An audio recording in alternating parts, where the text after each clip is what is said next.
Welcome everyone. I think we can get started, and I guess we could start by just going around the room and identifying ourselves, and maybe saying what our community activity is, either community organization or input or uh, leadership or whatever your role. Just a quick word on that, and we can. So as we go around the table, make sure you use the microphone and turn it on, and then we'll go around the grid on the Zoom. Okay, my name is Guy Payne from Saxons River and on the Planning Commission as well as the Energy Committee.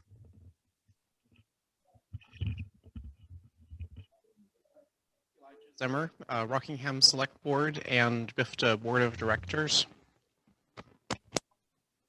Pat Fowler, BIFTA Board, Treasurer and on the Promotions Committee, and owner of Village Square Booksellers and part owner of the Wyndham Hotel. Dwayne Case, resident of Bellows Falls, member of the Historic Building Redevelopment Committee, and something else I can't remember right now. Hi, and I'm Susan Westa with the Wyndham Regional Commission, and we are funding this effort.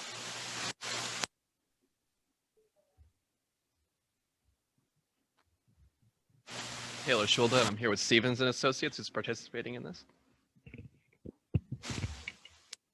I am John Dunbar, resident of Saxons River and member of the Planning Commission. I'm a resident of Bellows Falls and a village trustee. Hey everybody, I'm Mark Westa. I'm with Stevens and Associates, and I'm kind of leading the planning effort on this project, and I get to play the role of MC today.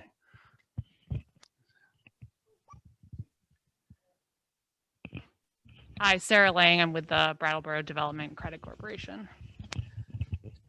And so let's see, on the Zoom, it looks like if we could go around the grid, it looks like Marty, Leslie, Camilla, Bettina, and Lynn. Marty Gallagher, I'm the administrator of Greater Rockingham Area Services, and I'm also on the Building Redevelopment Committee. Maybe I was next. Leslie Goldman. I'm one of the two representatives from Wyndham 3, which includes, of course, Bellows Falls in the House legislature. I'm Camilla Roberts. I'm a lister in the town for some time, and I'm definitely here interested as a resident as well.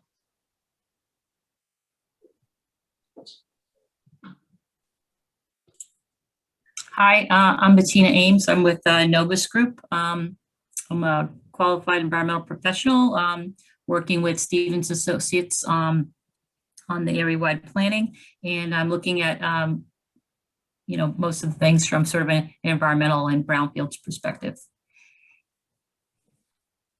Lynn Hoff, I'm a resident and a member of Sustainable Rockingham.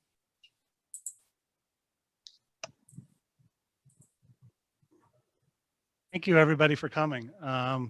We do have an agenda. We'll share it with you, or people here have it in front of them. Pretty much taking up about an hour and a half of your time. And we'll be doing some showing you maps and kind of where we're at with data gathering.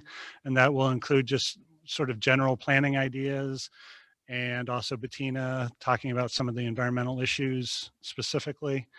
The project is obviously looking, at the area wide, the island and the area just to the south of the island, and trying to think up and sort of develop planning level concepts for the future, and then digging in and kind of narrowing those down and sort of looking at what might be preferred by the community. So right now we're kind of in the data gathering stage, and we'll be coming back in the future to propose some different concepts and working with you to narrow those down. Gary, do you want to say a few words about sort of the overall purpose? Sure. So the area-wide plan, even though we're talking big picture and our visions and what we want to see.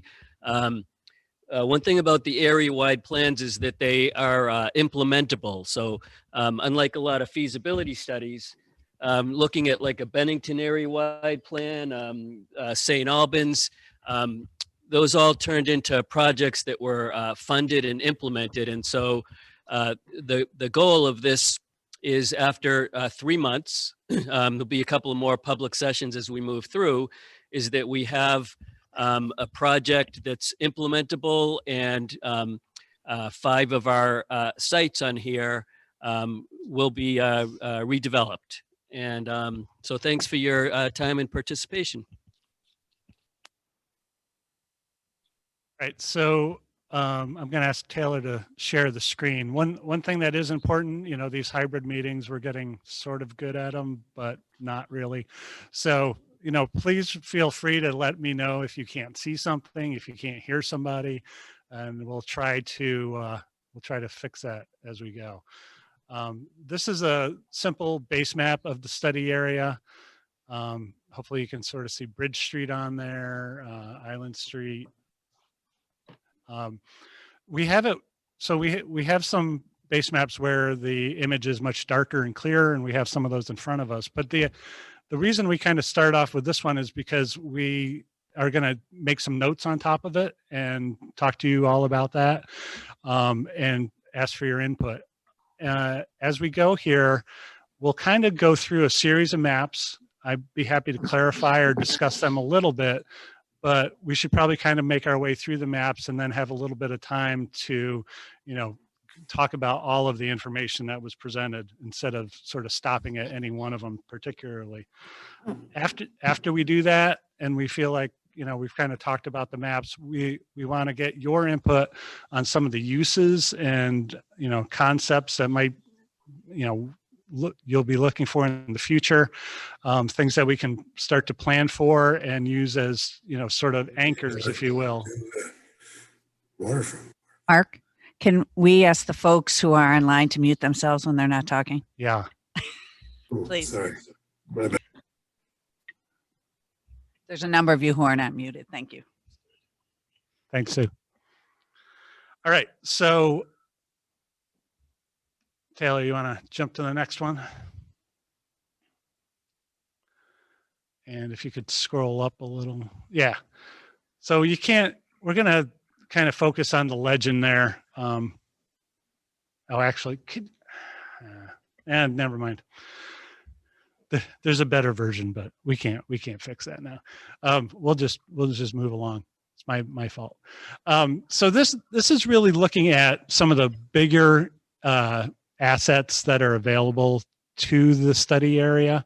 And we use this, we're going to talk about some of the assets and then some of the restrictions to kind of get a feel for what's out there, what we would plan around, what we would plan towards.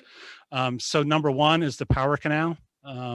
Obviously the sort of what interface with water is sort of a interesting and valuable thing. And number two is the same. It's kind of the rapids area under the Vilas Bridge. Again, a visual, interesting place that could, you know, is interesting now, and more could be made of that. Number three is the passenger rail, which, you know, just bringing people to this area, getting off there, it leads to a whole range of ideas of what could be there. The freight rail running through this area also, great potential. Obviously it already has a lot of uses, but related to industry and things like that.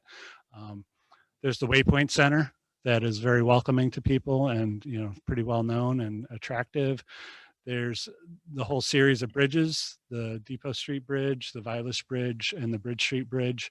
We know that those are critical assets and, you know, something that's being highly discussed in the community. There's the Abenaki petroglyphs and the value of those and sort of the Abenaki history in general on the island. There's the square where we are sort of now and its adjacency to this whole area, the value of kind of its mixed use and you know, all of the services and amenities that it provides. There's the views, both, sort of off to the east and the mountains, and then from the island back towards town are pretty important. And then to the south, connecting to the, sort of historic river trail. Those are some of the bigger assets that we kind of recorded for the area.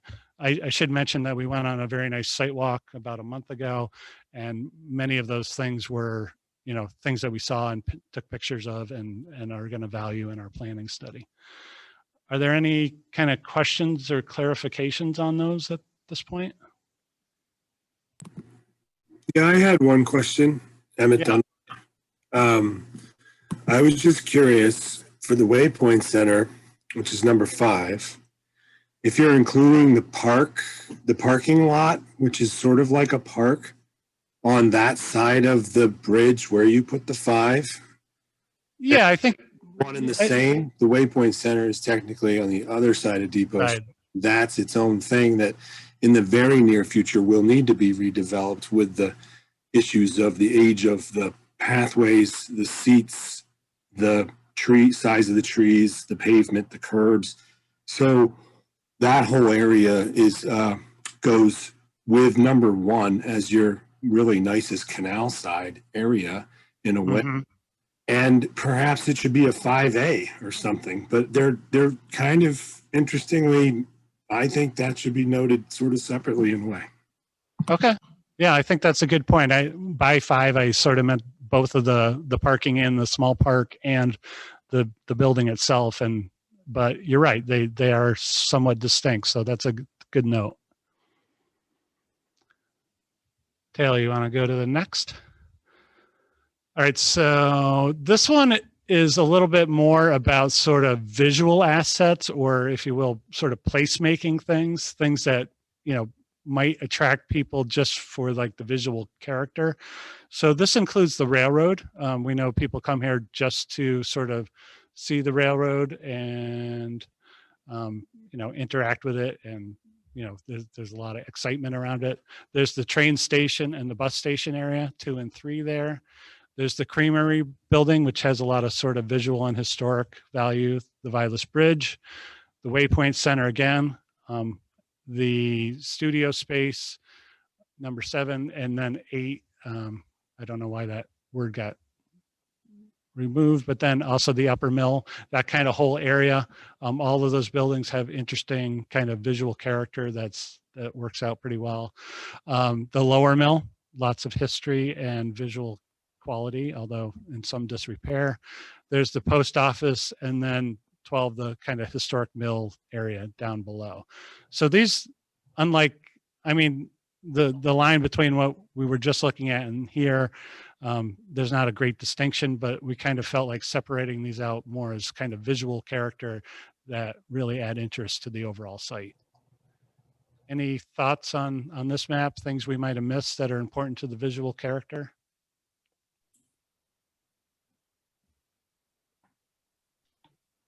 This is Camilla. I know that a favorite walk of mine, like when people come to visit me, I like to take them to the end of Bridge Street by the bridge, but go to the right. And having walked around the property that belongs to Great River Hydro in there, there's a lot of abandoned area that's above the river and looks down towards the river and approaches those old buildings in a different way that you're talking about, the old mills. So you're talking about near the Vilas Bridge? Vilas Bridge to the south of it. To the south, yeah. That is a very beautiful area. So if there are walking paths and, you're talking about the attraction or interest of the area in general, that's a completely underutilized but interesting area as well. Thank you. Completely agree with everything that Camilla said. Just add that in my experience, a lot of the best views, a lot of the most attractive features of the area are often not terribly easy to access. Ever since I first visited this town, I had sort of a vision of, well, what could you do to create a network of various hiking, biking paths, open up selectively some view shed areas, and make that whole island area really inviting for people to be in, to spend time in, because I think it's a potentially tremendous resource, sort of a boundary between an old industrial town, some modern ventures, and the beautiful scenery. The whole gorge area is a beautiful spot, but very few people can really enjoy it because, you know, it means scrambling down some slippy slopes with lots of brambles and bracken and such what. Anyway, thank you. Thanks. Yeah, it's Guy. Also, I noticed that you did not include the fish ladder in there. That's a good point.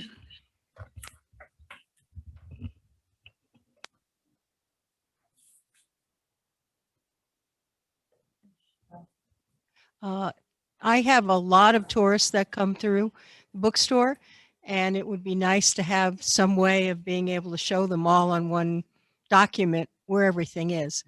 There have been tourists where I have taken them over to the Vilas Bridge to show them the petroglyphs, and they're from Spain, and I thought, well, they really needed to see them. But it's hard when nothing's really clearly identified, and the petroglyphs are not identified because of religious reasons. But it would be nice if it was the walking paths identified. All right, let's go on to the next one. So this one is more about restrictions, and I know it's a little hard to see, but there's some of the areas are in red, kind of narrower red, and then the wider, thicker lines are orange.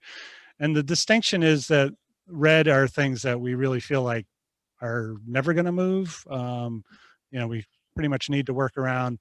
Orange are things that, you know, are significant. They're hard to move or work with, but maybe there's still opportunities there. And the last thing we want to do is sort of say something's a no-go zone when there might be a reasonable use. And, you know, the number 3, which is the rail yards, might be one. It might be rail yards for quite a long time, but maybe solar for a period or something like that could work there. So just kind of that idea. So number 1 is the dam. That's probably not going anywhere. Number 2 are the rail connections, and particularly like where they cross bridges or in narrow situations.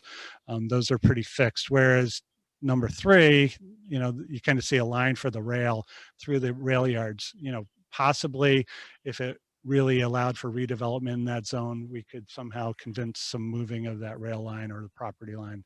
Unlikely, who knows, but just kind of thinking along those lines. 4 is the power canal. That's pretty set, but maybe there's some opportunities to work around it or near it or over it even. There's number 5, which is kind of the, you know, switch yards, transformer yards, substation for the power. And then 6 is the actual hydro facility. So those are some things that really, you know, we just kind of, from a planning point of view, want to note what's a no-go zone, what becomes a little bit hard.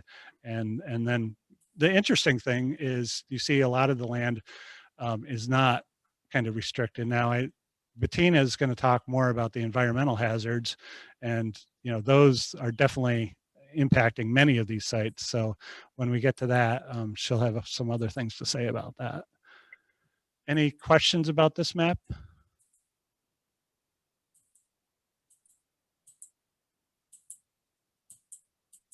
All right, let's go to the next.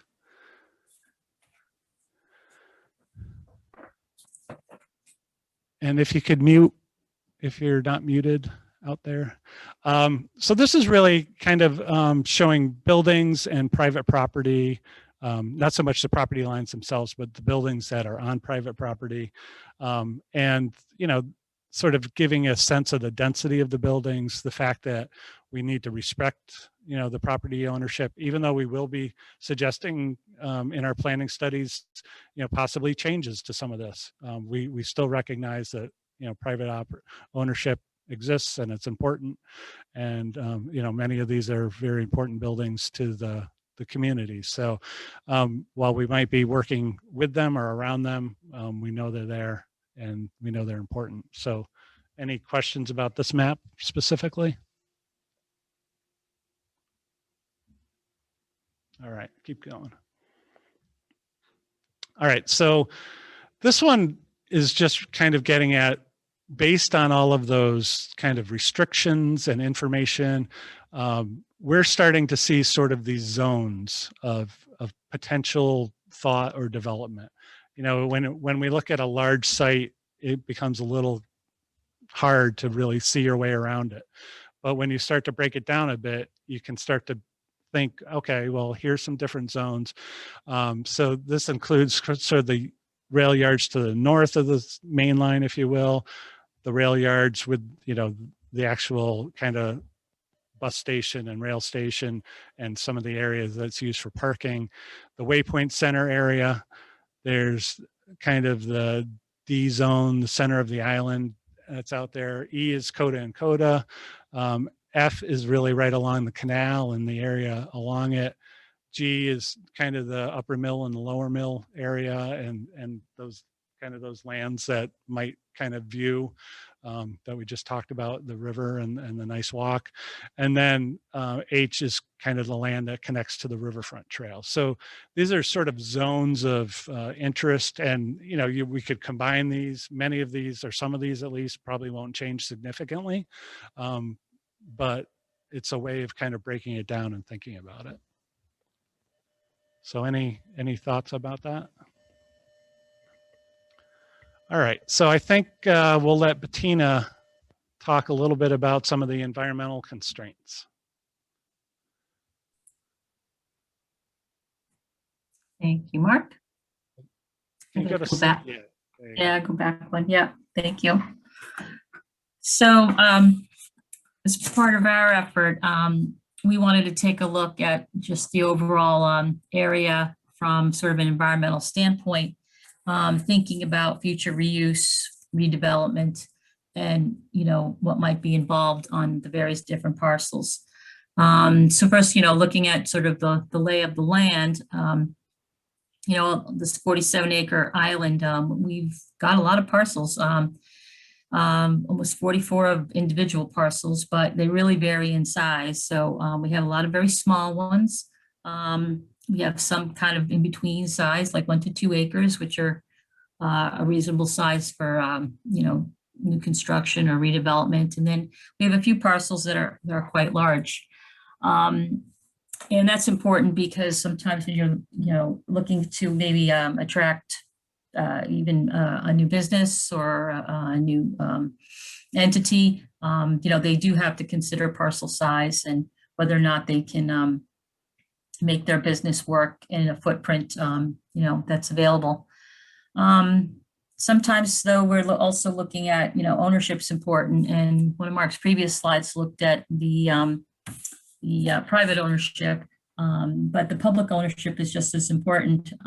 So the town does own about 6 parcels in the area, in which they've already started a lot of brownfields initiatives there, including doing some assessment work. They've started some remedial planning work, which basically is the creation of your corrective action plan if they find environmental needs and cleanup. And some sites have already, like the the Robertson paper mill in the upper photo there, have already had their corrective action plan implemented, and now they're waiting for a reuse, which is to be determined. So ownership is important because you can advance, I think, your reuse and redevelopment in different ways. It's great if the town has some ownership because then, that ability to move things forward is a little easier than working with some of the private ownership properties.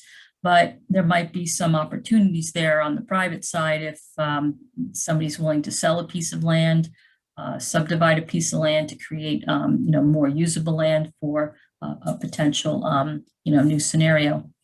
But overall, though, we know we have the restrictions sort of working with in this area due to almost half of it is made up of railroad parcel and the hydro dam. So we're looking at a lot of properties that are abutting these types of parcels. In addition to planning, there's restrictions not only from zoning and general planning, but also from an environmental angle. So there are some parcels out there that have land use restrictions, which are basically limitations on how those properties can be used and what kind of activities can be done on them, for the reason that there's still some contamination that remains in the ground at those locations. So they can be used, they just have to be used in certain ways and with certain obligation conditions, usually which include managing soil for any future redevelopment. We know Wayside has that restriction, as well as the substation parcel at the corner of Bridge Street, that sort of triangular shaped parcel, and a portion of the Lyman Penta South property has a very large land use restriction due to dioxin contamination that's capped in place, as well as the former Robertson paper mill, which as part of their corrective action plan, they have a proposed land use restriction or a land use limitation that needs to be still implemented. So that's a future, I think, final step in the reuse for Robertson paper. But we did notice a lot of these parcels too, almost 20 of them have some historical district designation. And when we work in brownfields, whether or not we do assessment or some type of hazardous building material abatement later on in the future, if it's a renovation project, anytime you use EPA funds, any kind of grants and loans, they always require historical reviews before anything can proceed. So that, we have that element as something that might be needed for certain projects. One general thing we noticed too, that the land and the terrain there, we know it's surrounded by the river, but overall it's very rocky, and bedrock is very shallow, which basically means the soil cover, likely is very thin. So if there is any kind of contamination, then, chances of things getting into bedrock is a lot higher because it's a lot closer. Overall, though, we've, seen amongst just the island itself in the study area, we already know there are about 12 Vermont state sites that are in the state program at various stages, and 5 of those are already designated brownfield sites in that they're part of a voluntary cleanup process. So in order to be a brownfield site, that's sometimes a loose term, but it's also a formalized term if there's contamination that's found and there's a voluntary cooperation to enter into a program so that they can receive certain protections and liabilities as part of going through the process of assessment to clean up. Next slide. I didn't do this one last time, but just environmental findings overview. You probably recognize some of the pictures there. I noted the one on the top, the hula cat.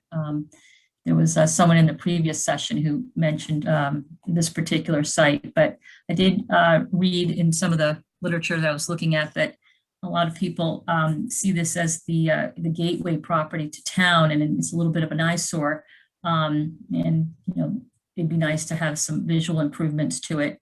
On the lower photo, that's sort of the backside of that property, which you can see abuts the railroad tracks. So it's quite probably a challenging property to work on. But I see it as a potential, top priority site because I do know they are a state site. I believe they're in the Brownfields program, and they do have a corrective action plan in place, but it has not been implemented. And I think they're overdue for having it implemented. So, there could be some more support for that property to get that one, get some help. But overall, all the properties within the area, there's many that have petroleum issues, or there's some contamination due to chlorinated substances. Did notice there's lots of dry cleaners in the center of town. There's PAHs in soil, often metals and petroleum. You find very close to railroads and railroad properties. That's not uncommon. Typically, it's very manageable depending upon what you want to do with it. Other environmental factors are the hazardous building materials. Probably most of the buildings, due to their age, are probably going to have asbestos issues or lead-based paint, possibly PCBs, which are sometimes found in caulk or paints, sometimes possibly mold. But any potential property that might have some sort of renovation or that might require demolition is probably going to need some sort of survey or assessment for hazardous building materials. So something to think about. And I touched on historical preservation and significance. If we have properties that do enter the brownfields program, EPA does require historical reviews. So those will need to get typically done before any type of cleanup can get completed. And another aspect is the institutional controls. And so properties may have some restrictions due to contamination that's not fully removed. And that's typically done. Sometimes it's just another way of managing risk and exposures. And it's perfectly suitable and appropriate to use in many situations. It's typical to see land use restrictions used on brownfield sites, especially when you're trying to convert sort of properties with a lot of historical use to mixed use or residential. And it works very well, especially from properties that have had a lot of industrial use. And now you might change it to a mixed use. And when you have limited funds, it's a great tool to use and can make projects move forward successfully. Thanks, Bettina. Sure. So we could take a few questions on that if you wanted. I also wanted to point out that Novus did produce a very nice map. It's over by Sue there.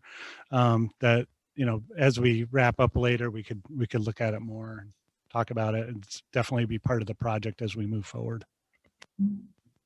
We have a sense yet of what percentage of the 47 acres is affected by brownfield?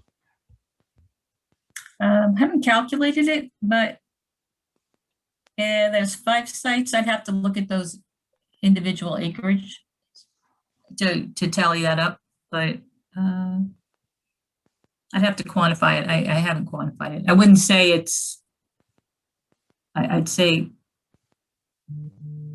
well, one of the sites, the acreage isn't accurate because half of it isn't in the study area. So I'd have to recalculate it, but I don't think it's more than, well, 15 acres. I'd have to add it up. I mean, Robertson Paper Mill alone is 1.67 acres. So, and a couple of the other ones are, well, then you have Waypoint. And then you have TLR, and you have Upper Wyman Flint. I'd have to calculate it, but that map that you have in the room, I don't know if it has acreages on it, but they do highlight with the symbol which sites those are. All right. So if we're good with that, I think the second thing that I really wanted to get to is starting to get some input on uses. So Taylor, if you could put up the slide on like the flyer. That's actually Bettina's map there, but yeah. That's our inventory. Yeah, so we can look at that more, but let's do this for now and we can come back to that. So hopefully everybody saw this previously. It was kind of the flyer that was used to attract attention to this meeting. We have a couple ways of collecting input. One will be talking about these ideas, and then some of you came in and you saw we had the bigger sheets out and sort of this model over here. We can talk about those later. But this sheet was really meant to be sort of a way for people to vote using dots on their preferences. But because we're in this sort of hybrid situation, I think the easiest thing would be to just sort of talk about it. Taylor, maybe if you could zoom in just a little more so we can read some of them. We can always move it. But I guess what I'm want to do is have people start to talk about ideas on here for uses that they like. And then eventually maybe we can have a few that we don't like. I'd rather start off with the ones we like. So anybody want to start off with sort of talking about a use shown here that they would appreciate having in the study area?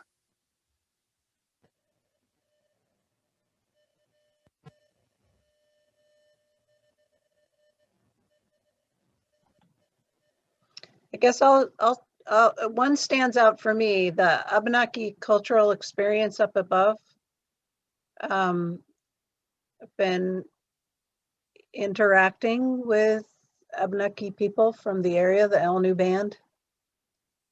And that one strikes me as a very, very special and needs priority and input from them. And it matters a great deal to people who've become somewhat engaged with that. It could go in a bunch of different directions. In other words, the idea of it as tourism is really a mixed blessing. It's both really interesting to people who are not Abenaki, but it's a whole nother thing. I just wonder if it's bigger than petroglyphs. You know, it's current, it's real, it's now. They're real people here. It's not a historic thing. Just want to be very sensitive about it. High priority in my experience. Yeah. I think that's true of many of these, but probably particularly that one where we're sort of suggesting a direction, but how it's handled, the even at this level, the more the details of it really do matter. And if I would imagine at some level it will get woven into some of our options and probably, move forward. But then I just want to say, thank God it's on the list. Right. Thank you. Good. Yes. Thumbs up for you on doing that. Other ideas? Oh, somebody's got a hand up. Marty?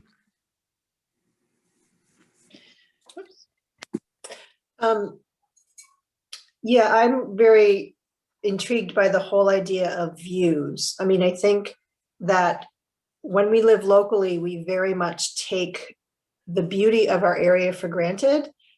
But I think if we're looking to attract new people to the area or even tourists or both, that we really need to play up and make our views more accessible, kind of tying in with what Dwayne was talking about. In a lot of the places aren't super easy to get to. And then also tying in with what Camilla just said in the Abenaki, culture. So I think that those can kind of be, all of that can kind of be tied together as maybe not the whole focus of the project, but certainly a component of it that possibly would be terribly hard to do, terribly costly but I just think that we live in such a beautiful area and we need to really promote it a little bit more than we do. Yeah.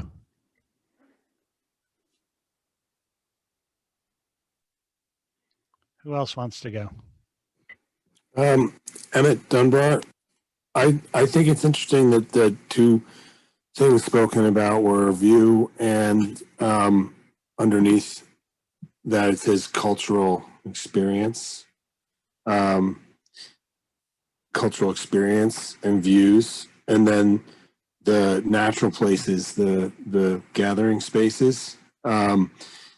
a lot of people might notice and talk about how there isn't a, traditional village green, town green in the village of Bellows Falls or the town of Rockingham, so to speak. There's a lot of green spaces and amazing things.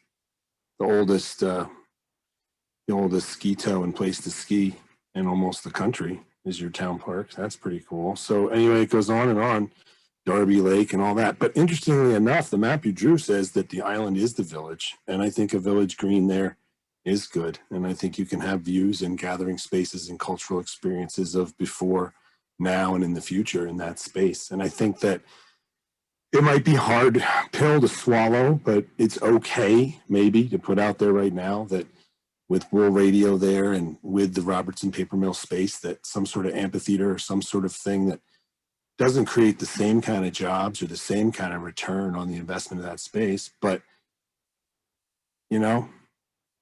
it really is an opportunity to have open space, gathering space, and see it a little differently than the place to park and work and such, although it's needed.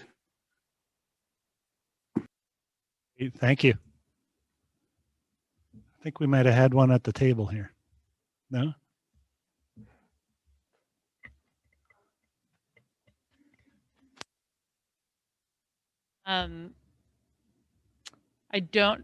I think most people or have participated in the incremental development work that we did. And so I guess I'm just wondering, one, if you guys have looked at that and how you might integrate it into this. I mean, housing was a really big thing. It's pretty much all we talked about with that. So I would love to see housing, but using the work that's been done over the past couple months. Yeah, I mean, we certainly know about it, and we've been involved in some of the discussions a bit. I can't say that I've dug into it, and part of that is because I want to hear what the community is looking for, and then use information like you have to, make decisions and support some of the plans.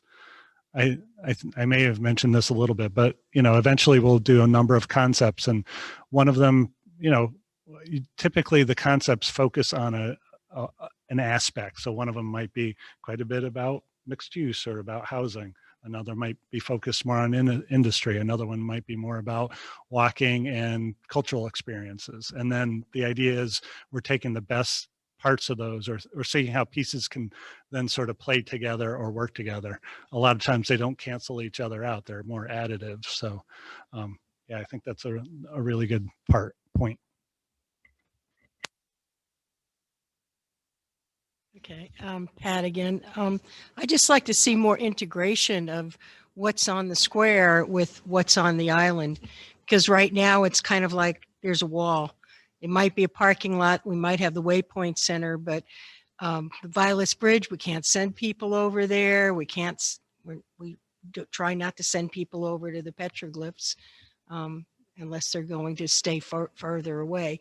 But I've actually had people that have actually gone out on the ledge and looked at it, and it scares the heck out of me that they're doing that. So we need to make better use of the space, and it's just kind of like this 47 acres that's just sitting there. And the square needs some integration to have something for the people that do visit us, something without having a lot of impact for them to be able to do. I think both having sort of a destination on the island, but also just better connections, so when you walk out from the square, you're like, oh, I want to go in that direction. And it feels very comfortable. Like when the fish ladder is open, when we had artists down on 33 Bridge Street, we could send people down there when we have something going on at the Waypoint Center. But it's so intermittent that there's just not enough to draw people to come to our area. Just want to clarify that the 47 acres is not the island. The island's about 30 acres. So the 47 acres, it includes under the hill. So as you go down the steep hill next to the cafe, the Flatiron Exchange, and that blind, steep, sharp curve in front of the train tunnel, you come out to the under the hill area. And so all of those properties, not the park and trail system, because that is what it is and is restricted to that, but all of the rest of that area through the grist mill, the Wyman Flint, the TLR, and over the tracks up to the gateway building that Bettina was talking about. So.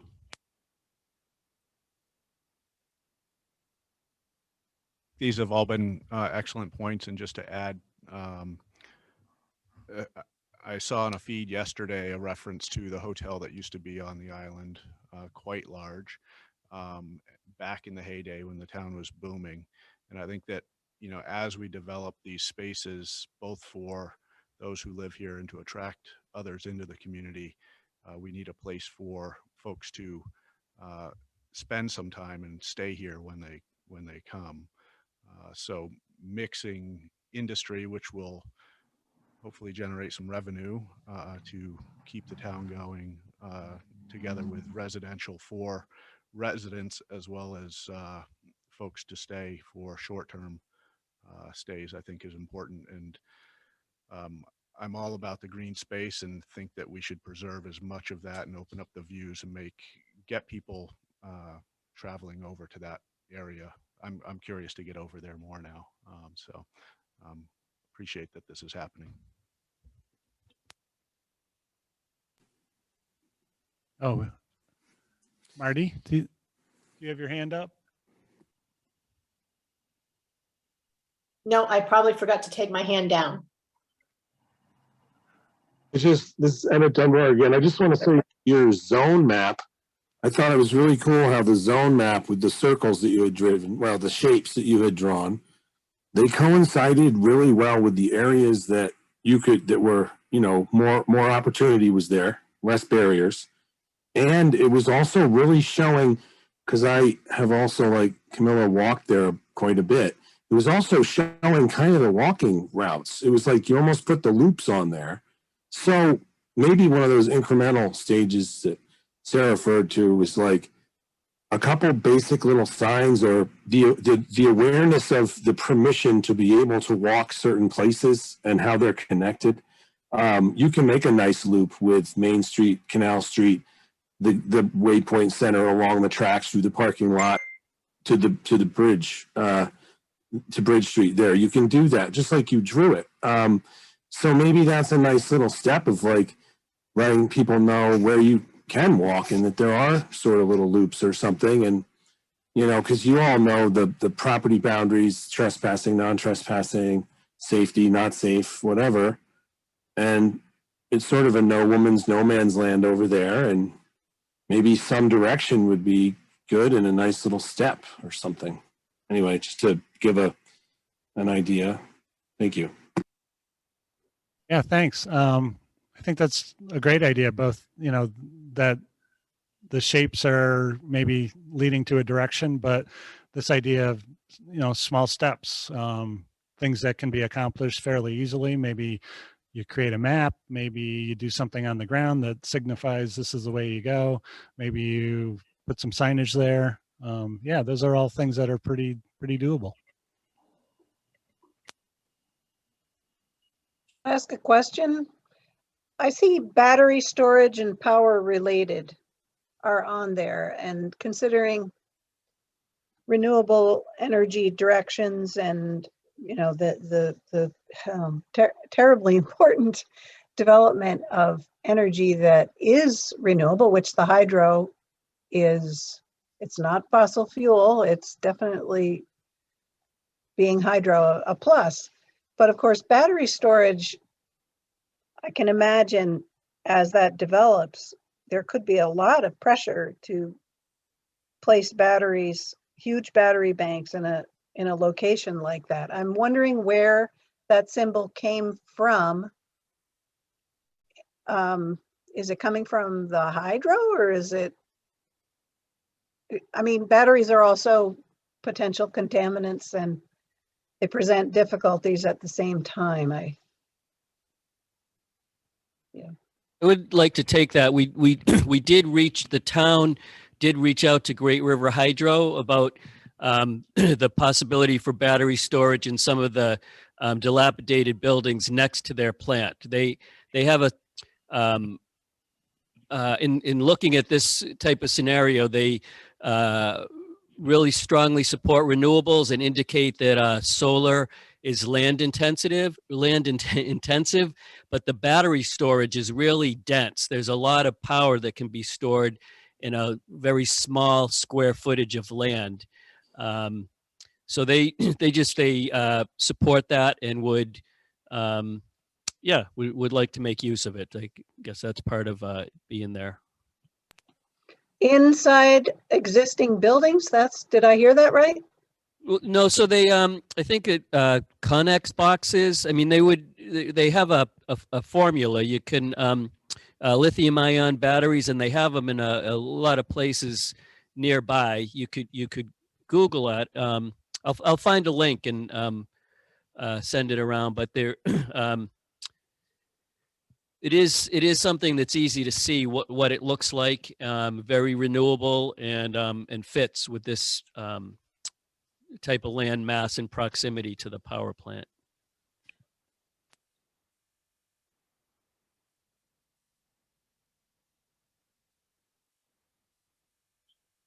Are there any items up there that people don't think will work, or they might want to sort of advocate to have them taken off the list? And you can't say the bald eagle. I'd like to ask what your thought was behind the simple word village, especially since there's already sort of a village on the other side of the canal. Why were you thinking of having it in the island under the hill area as well? Well, in a lot of ways, I didn't put things on there specifically for here, as in like I'm advocating for it. I was more trying to find a variety of ways of asking different questions. But for the village itself, I do think, the idea that maybe the village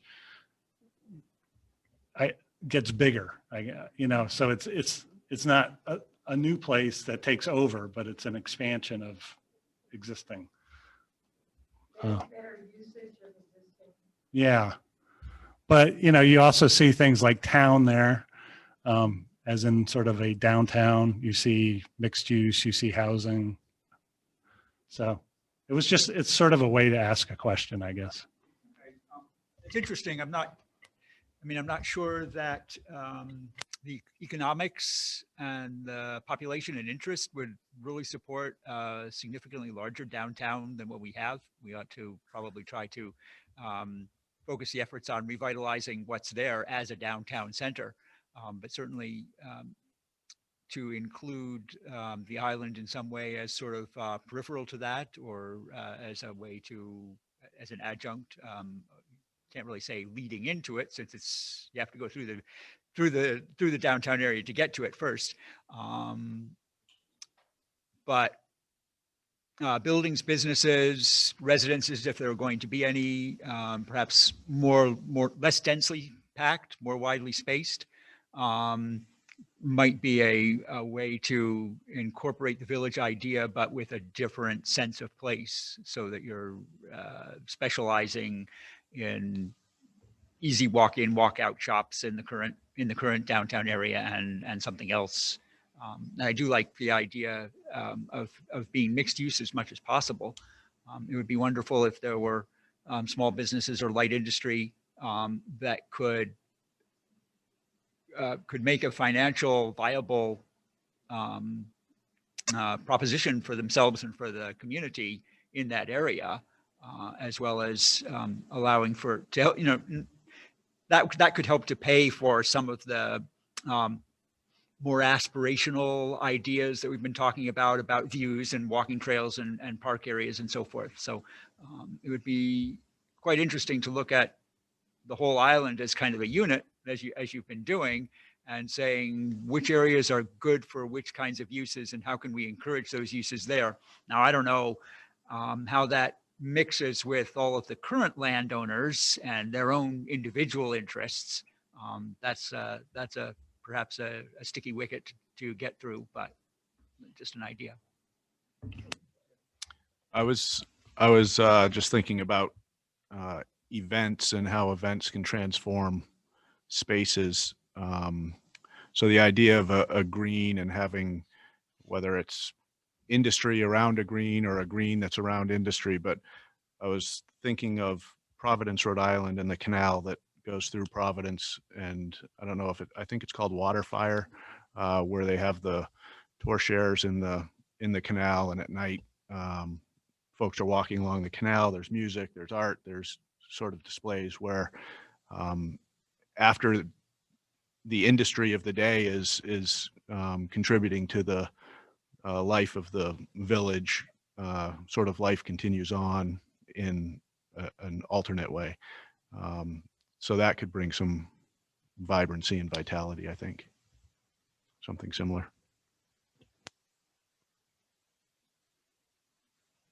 Leslie? She did? That these are, oh yeah, I think that these are really interesting and great ideas. The conversation is making me think more and more. I'm trying to think about what brings people to the area, cultural experiences.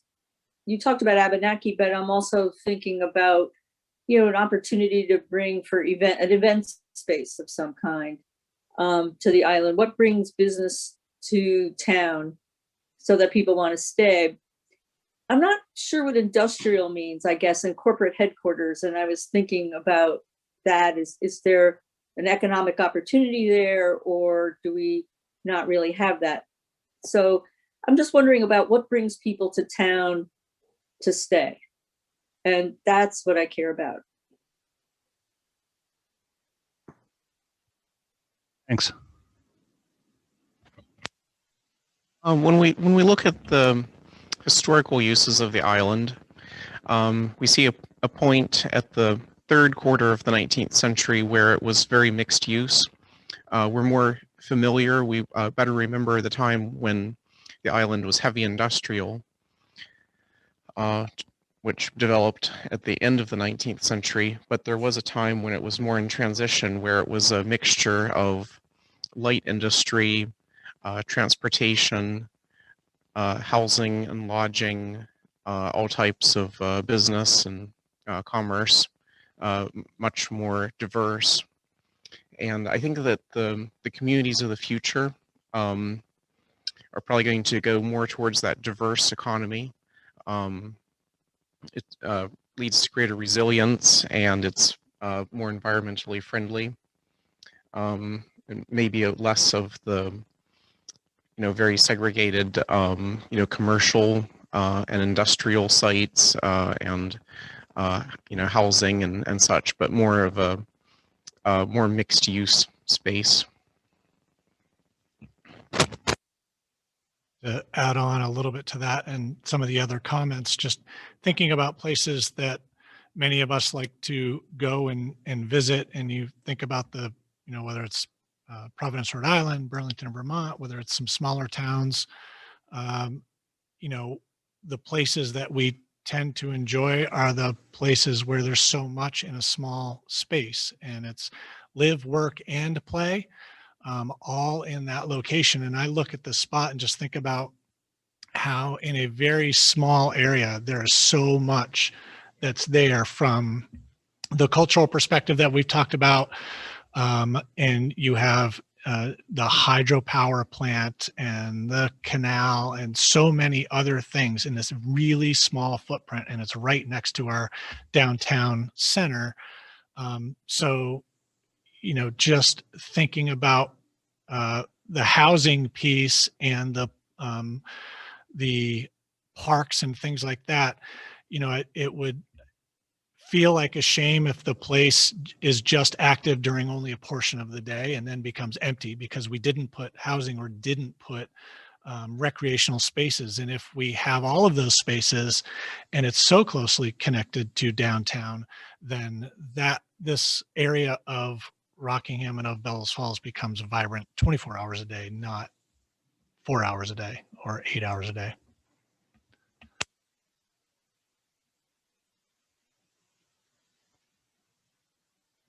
Thank you. Marty. Yeah, I definitely concur with what everyone's saying. I think to kind of get back to what Elijah was saying, I think gone are the days of thinking that some big industry like Robbie Paper is going to come in, build a huge facility, and provide a huge amount of jobs. So we have to be creative. And I think mixed use and looking at those zones and how can each of those zones be best utilized to its potential. And then that's how you start to create your mixed use. And yes, to make it like a place like that, you go both to the downtown, but you also go to the periphery. I'm thinking of Burlington. You go downtown, you shop on Church Street, but then you make sure you go down and you visit all of the activity that's happening down at the waterfront, like creating that type of activity. And yes, you have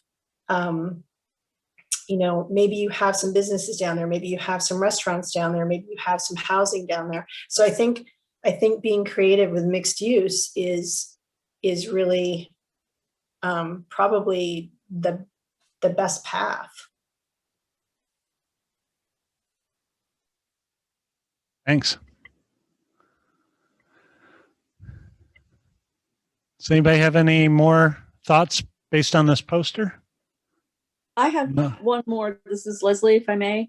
Marty mentioned the idea of the waterfront in Burlington, and I haven't heard anything mentioned about the river and incorporating any kind of river park water experience or whatever. So I don't know if that's possible or anyone's thought about that.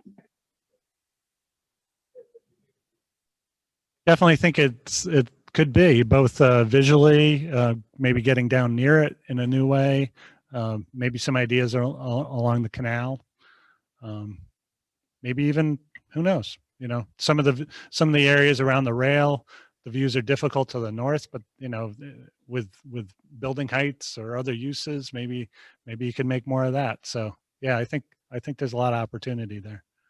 Yeah, Herrick's Cove is such an important piece of our environment, and so many people you wrote conservation and the bald eagle, and how do we make that part of our town, I think would be very cool. Thanks. So the under the hill area and the riverfront park is an important component of that as well. That's already under development. And the connection to there could be, I think, a big part of the study. Can we make that much easier? Yeah.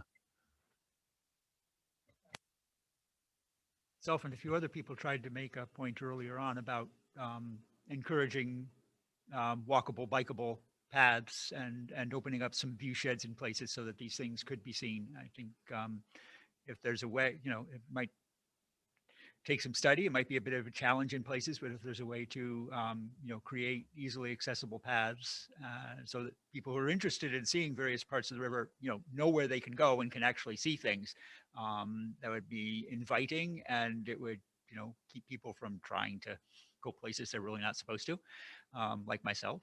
And I would like to include in this, seeing if there's any way to encourage some kind of reconstruction of the Vias Bridge, even if it's for pedestrians, bicycles, and utilities. It'd be such a great place for people to be able to walk out on legally and spend some time.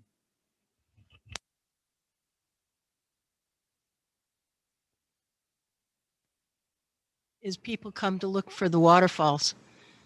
And well, you can't see them, or you could go over to Vilas Bridge and see the water gushing through there, and that's fine, but we can't send them to the Vilas Bridge right now. So we're losing a lot of our potential. Camilla here. I have really enjoyed in other urban places where a footbridge, a walking bridge, like over all the train yard from the end of the parking lot that was pointed out. That's really a bit of a village park over there on the north end towards the rail yard. That a bridge that would go over for bikes and pedestrians across all those train tracks, which would be fun to look at anyway, over to the wooded area on your map on the north end with a trail constructed with the state of Vermont's permission all along the river edge back to Coda and the Vilas Bridge. I think it might be Like it. possible. Yeah, big dreams. I like it.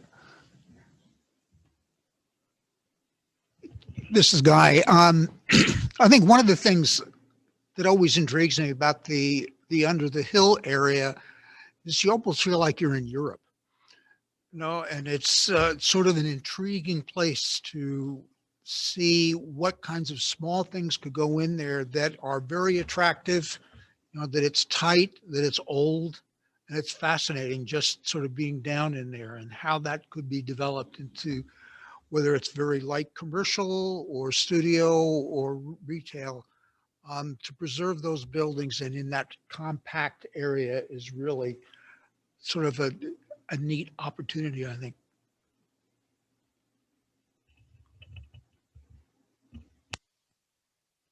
I'm thinking to move on to the kind of charrette portion of the event. So this is a little interesting. It worked out pretty well with our previous meeting.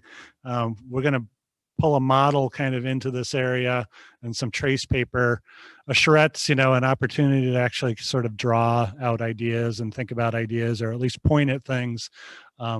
So we'll set that up, and we had the camera come over, and that worked out pretty well. And hopefully we can get some new additional ideas here.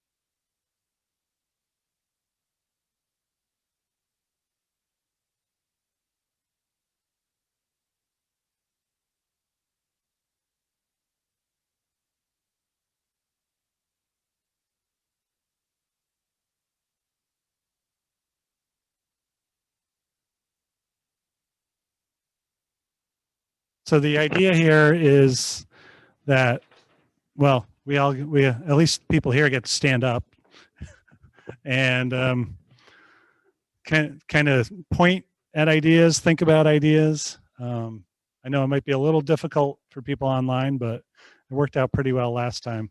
The model is not necessarily overly to scale.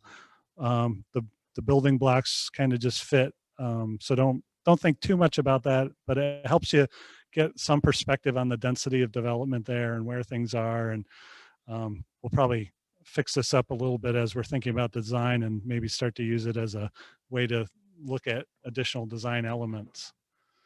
Does anybody want to start thinking about some ideas based on the physical model?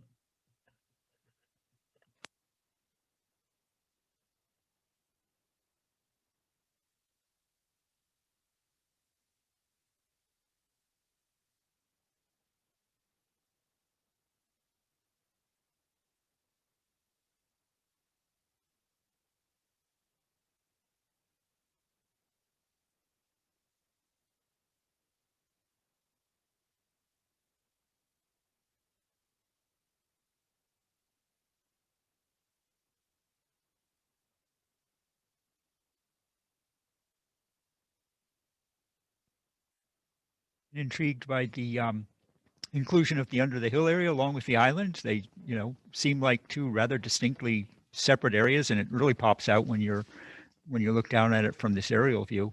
But I'm also noticing, I know it's industrial and electrical and stuff, but there is a connection across here.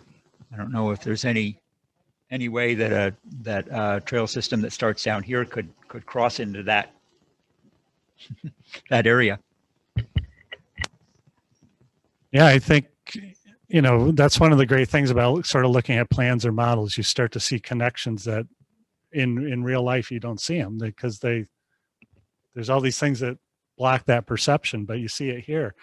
So yeah, I have no idea, but could we work with the hydro company? Could we, why not? We could at least draw it in a plan and think about it and ask the question. That does bring up one of the most vital resources that requires immediate attention are the bridges. We have the Canal Street Bridge, which is currently undergoing a process through the select board to decide what type of bridge we're going to build on that location. We have the Bridge Street Bridge, which will be requiring attention in the near future. And of course, the ongoing process of the Vilas Bridge. So I think that is the most critical component of any plan for this area.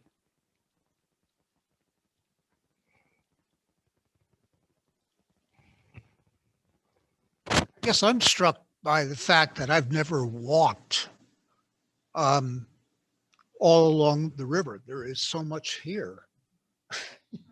I've never walked that at all.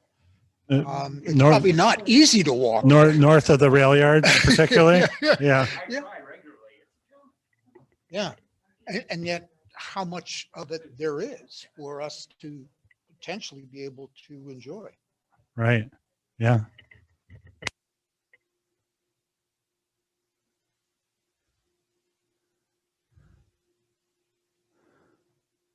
Can folks online see the model okay?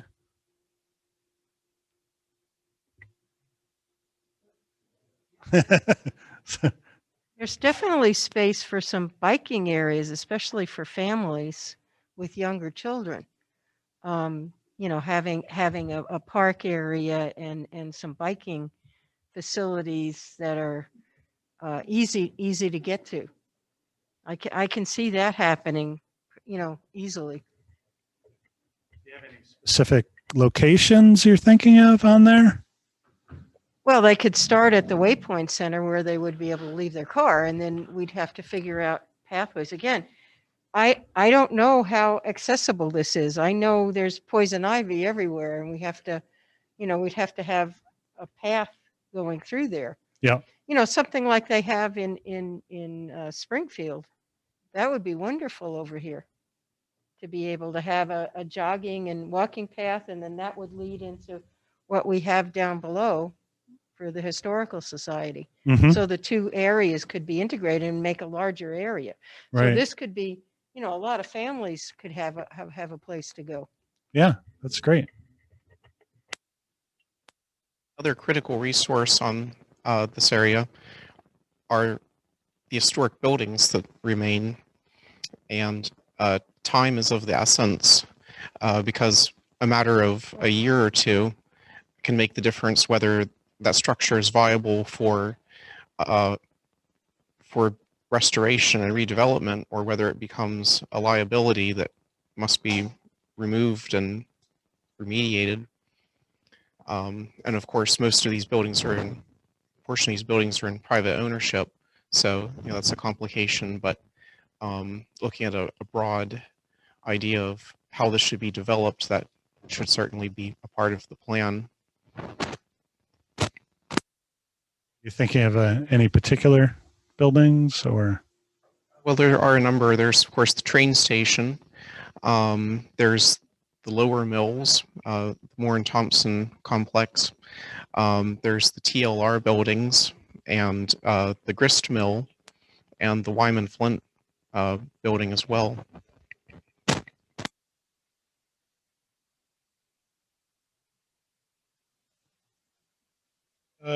Try to get a little bit more specific or drill down to one particular area. I've been down near the post office, because post office is here, you know, further across the bridge, you know, at dusk or, you know, early in the evening, looking back into town. And I think it's one of the most beautiful views of Bellows Falls, is looking back towards the town when the buildings are lit up. So I look at this area along the canal by this other parking space, parking area, and think about some of the things that Jeff brought up with Firewalk or River Fire, or whatever it is in Providence, that area could be an area where, you know, it's pretty quiet from a traffic standpoint, beautiful view back toward the square.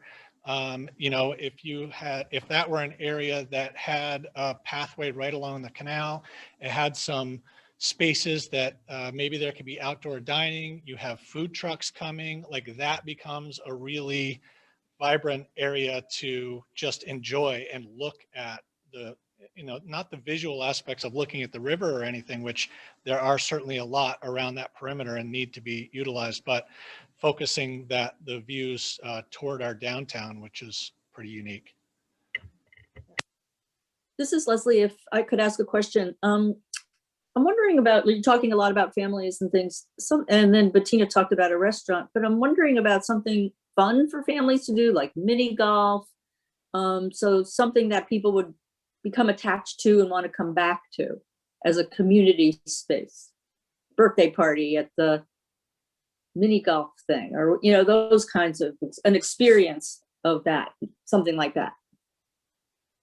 I think that's a great idea. You know, and we could think about that lots of different ways. One is, what are the things that attract pretty young kids? You know, like you said, mini golf. Yeah. So then that attracts the whole family, and then some things come off of that. And yeah, all of a sudden you have a whole little center doing a different thing.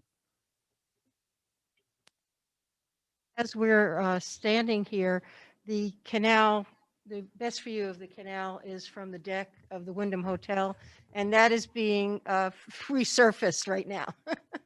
So we're going to have a nice deck over there. This is Camilla here. It's a little hard to be sure that the real estate market direction that has been emerging is going to stay with us for a really long time, but technologies have really changed the opportunities for people to work remotely and bring their wealth here, that they can make money from here. And what they're looking for in our Lister experience and are really paying for in many cases is a walkable village center and access. I just want to say that the mixed use, the residential possibilities of any one of these old large buildings becoming high-end condominium type saleable residential property of you know, many condos in one. If it was really, really well done, I do think there's people who are more and more willing and wanting to come live in a rural village like this with walkable trails, all the direction that we're talking here, that could increase population, more people to go to the restaurants and so forth.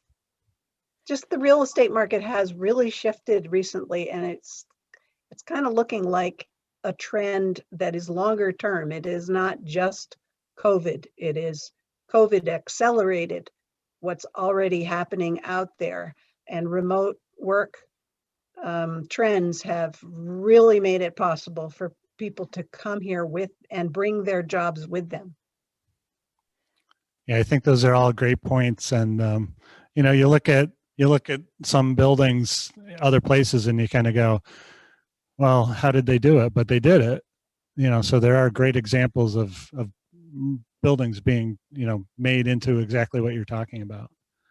Leslie, did you have your hand up?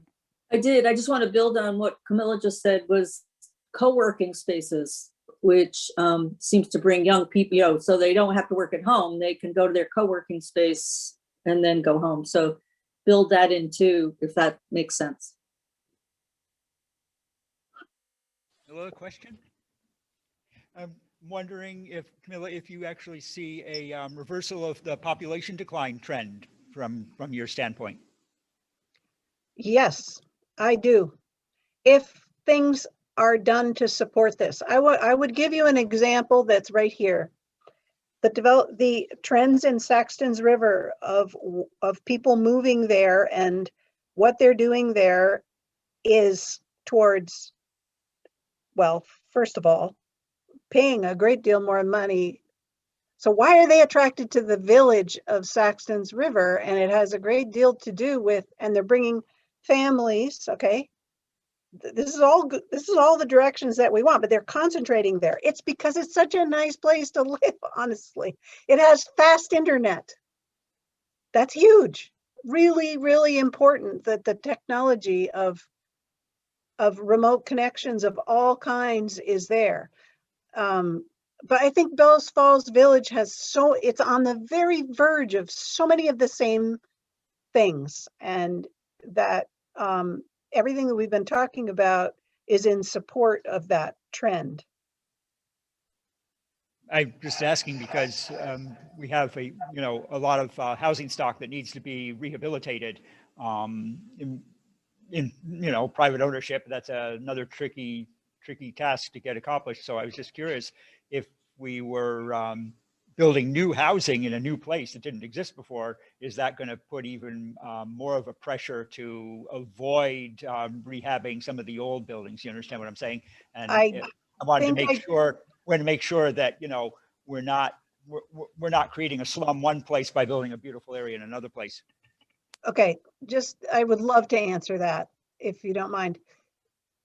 There are multifamilies that are being converted to single families. We've never seen that trend before, but we're seeing it now in the last several years. And it seems to be, it's not an anomaly, it's happening more. So I want to point in the direction of single family dwellings. That's why I say condos, because single family ownership in really well done condominiumized on a river, on a waterfront view, within walking distance of bike paths and a restaurant added in the mix. I mean, those things are the kinds of combinations, but better internet even than is there would be important component of that. I don't, Dwayne, it's the renovations of multifamily buildings that already exist is another different challenge. It's very difficult, and people are where it's well feasible converting them into single families with state-of-the-art heating systems and more efficiency minded and so forth. Other piece is that we've been in an economy where people haven't had the means to maintain their properties. So whether it's single family or multifamily, as the whole economy lifts and people have more equity in their homes, it presents some opportunities to start to do some of those maintenance things that have lagged. So I think all of what we're doing here today and need to continue doing will help all properties.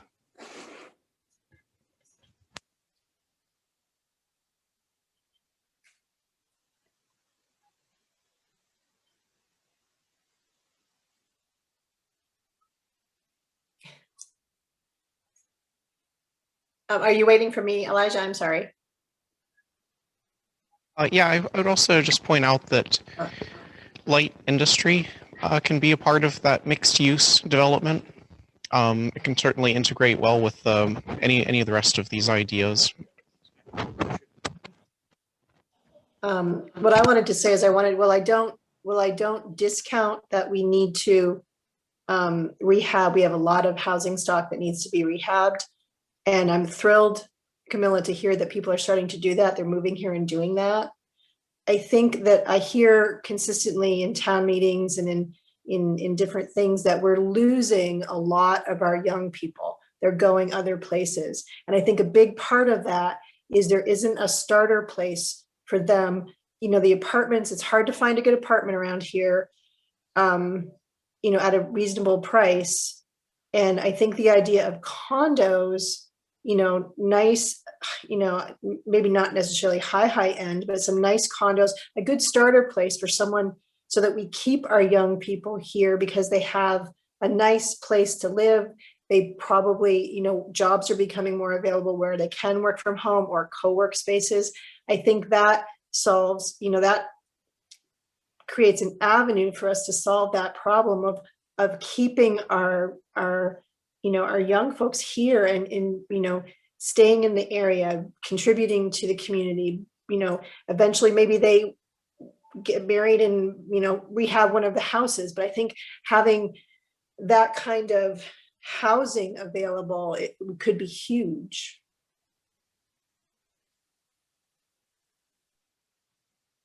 I think those are really good points. Thanks. So Taylor, you were saying there's chats. So some of those are multi-use. Definitely need variety and multi-use when we think about developing the island. Things to do and see would draw people from downtown and make it more connected. Any ways to make it easy for people to enjoy the canal would be great. Seating and lighting, etc. Are there any restaurant entrepreneurs in town? I could see one along the canal.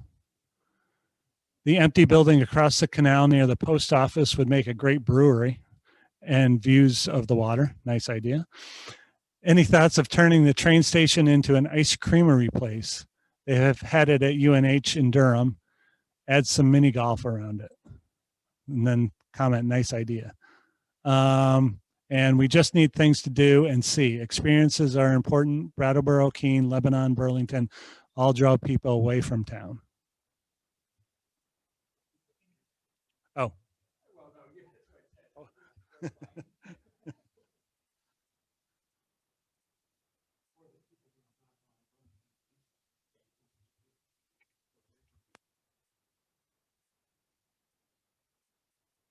I do see that some people have to leave, and also it's sort of 4:30. So I'm happy to stay and keep chatting, but I did just want to at least kind of talk a little bit about next steps, which would be us taking a lot of this information and starting to develop those, kind of different conceptual plans. Like I said, they would probably focus on sort of individual ideas, at least to get started, and then start to work to integrate those ideas in together. And then we would come back and we'll be reporting back to you. I think there's another public meeting scheduled. Well, it's not scheduled, but it'll be out in the summer sometime. But I would really like to thank everybody for their time and their comments. Lots of good input here, lots of some new ideas and some direction that, when you start a project like this, there's so many different ways to think about it that it's just great to hear from the community and kind of narrow the field a little bit. So yeah, thanks for your time, but I'm happy to stay and keep chatting.